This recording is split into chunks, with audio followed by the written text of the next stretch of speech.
नमस्कार दर्शकों, कमलजीत शेरावत जी हमारे साथ जुड़ी हैं। नमस्कार मैम, आपका क्या अनुभव रहा यहाँ पे, बताइए हमारे दर्शकों को। जो हमारे वेद हैं, ग्रंथ हैं, उनको जीवन में उतारना बहुत ज़रूरी है। और यहाँ पर पूरा जिस तरह से मैंने देखा है कि पिछले जो हमारे संस्कृति है उसी को लेके गुरु रूप में हम बढ़ रहे हैं और सभी जाति सभी धर्म के लोग यहाँ पर मिलकर अपना सत्संग कर रहे हैं, भंडारा है, बहुत ही अच्छी परंपरा है।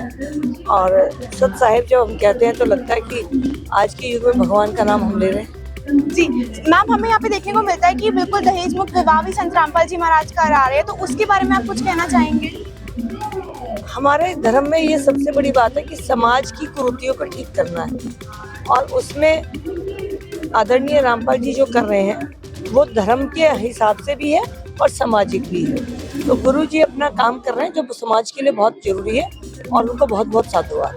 जी मैम, अयोध्या में भी संत रामपाल जी महाराज जी ने भंडारा कराया, तो उसके बारे में आपका क्या विचार है?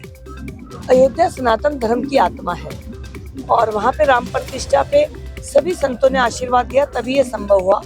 और आदरणीय संत रामपाल जी ने जो भंडारा चलाया वो अपने आप में सराहनीय है, क्योंकि जब संत मिलकर इकट्ठा होते हैं तभी किसी धार्मिक नगरी में आप कह सकते हैं उसका निर्माण होता है। तो संत जी का बहुत बहुत धन्यवाद कि उन्होंने इतना अच्छा काम किया। यहाँ पर बहुत दूर दूर से लोग आ रहे हैं। इसी बीच हमारे साथ मौजूद है छावला विधानसभा से एक बीजेपी नेता पवन शर्मा जी। तो आइए इनसे जानते हैं कि इन्हें इस भंडारे में आकर कैसा लगा। नमस्कार जी। सबसे पहले तो सभी को सत साहिब और गुरु जी की कृपा पूरे सर्व समाज के ऊपर बनी रहे। आज इस भंडारे में आने का मुझे भी सौभाग्य मिला। गुरु जी के सभी भक्तों ने मुझे सहस ने निमंत्रण दिया तो मैं आया। आके यहाँ मैंने देखा, मैंने ऐसी व्यवस्था, मैं एक से बड़े बड़े आश्रमों में गया हूँ, एक से बड़े धर्मार्थ और सामाजिक कार्यकर्ताओं के साथ भी रहा हूँ, लेकिन मैंने ऐसी व्यवस्था जो गुरु जी के भक्तों के द्वारा यहाँ की गई है इस सतलोक आश्रम में, मैंने अपने जीवन में आज तक ऐसी व्यवस्था नहीं देखी।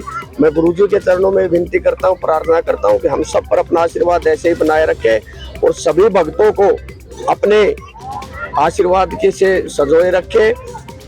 हर एक मिनट में 5-5 भगत आकर कभी पानी राम, कभी लड्डू राम, हर चीज में भगवान राम का नाम लेकर हिंदुत्व को बढ़ाने का कार्य कर रहे हैं। तो मैं इन सब भक्तों को और गुरु जी को सत सत नमन करता हूँ। सर, यहाँ पर हमने सुना है संत रामपाल जी के जो शिष्य हैं बिल्कुल नशा नहीं करते हैं। इस विषय में आप क्या कहना चाहेंगे? यहाँ पर आपने किसी को नशा करते हुए देखा है?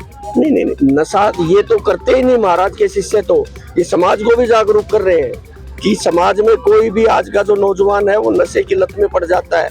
लेकिन जो महाराज जी सवमर और इनके शिष्य और हम जैसे तो राजनीतिक लोग तो कहते हैं, लेकिन जो गुरु जी के शिष्य ने ये प्रचार चला रखा है कि समाज में कोई भी नशा ना करे, उसका प्रभाव बहुत ज्यादा है। उस चीज को मान भी रहे लोग, क्योंकि जिस एरिया से मैं आता हूँ वहाँ पे बहुत सारे गुरु जी के अनुयायी हैं। वो घर घर में भी प्रचार करते हैं आस पड़ोस में कि नशा नहीं होना चाहिए। ये बिल्कुल सही है, सत्य है कि ऐसा आश्रम मैंने पहली बार देखा, नहीं तो बहुत सारे आश्रमों में नशे भी चलते, लेकिन यहाँ मैंने किसी के हाथ में अभी तक मैंने सारी तरफ नजर घुमाई है। ये बात मैं भी आपसे कहता, किसी को मैंने बीड़ी तक पीते हुए नहीं देखा है। सर, हम देख रहे हैं संत रामपाल जी हैं जो सनातन धर्म का, वास्तविक सनातन धर्म का पुनरुत्थान कर रहे हैं। वो जगह जगह मतलब सत्संग होते हैं उनके हर हफ्ते, और आए दिन उनके सानिध्य में भंडारे होते हैं। तो आप इस बारे में क्या कहना चाहेंगे? तभी तो ये देश चल रहा है, तभी तो हिंदू तो बढ़ रहा है। अब निस्वार्थ भाव से लाखों लोगों का डेली भंडारा चल रहा है और सारा देसी घी में चल रहा है। अभी भगवान राम की मंदिर प्राण प्रतिष्ठा का प्रोग्राम हुआ, वहाँ पर भी 2-2, 3-3, 4-4 लाख लोगों ने डेली भंडारा खाया है।